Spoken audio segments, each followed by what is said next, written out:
So ngayon guys, magluluto tayo ng itlog. Buksan muna natin yung kalan. Pagbukas po natin ng kalan ay hinaan po natin yung apoy. At pagkahina po natin ng apoy, maglagay po tayo ng mantika.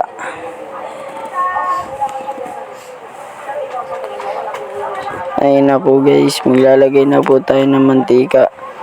Konting mantika lang po. Tapos santayin natin uminit ang mantika. Habang pinapainit po natin, magbati muna tayo ng itlog.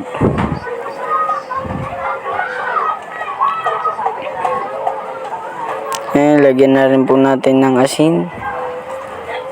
Para po may lasa po siya.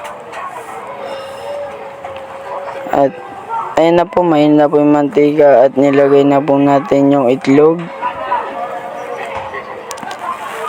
Antayin na po natin siya maluto.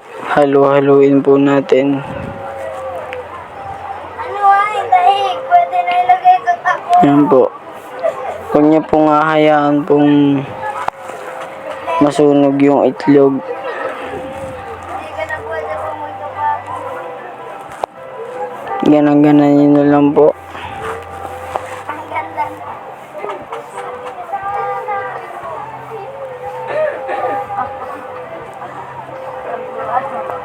Ayun na po. Pagka ganan po yung texture, malapit na po siya maluto.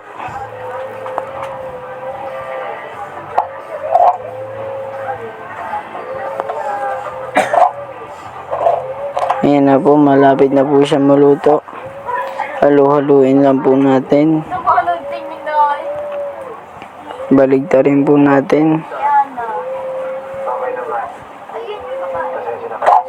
Bali-baligtarin po natin para po hindi masunog yung iba.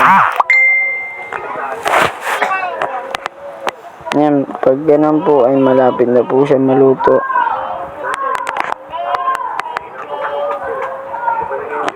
Ayan na po.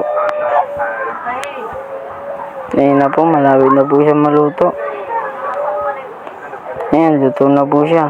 Tapos ilagay na po natin sa pinggan. Tapos kumuha na po tayo ng kanin.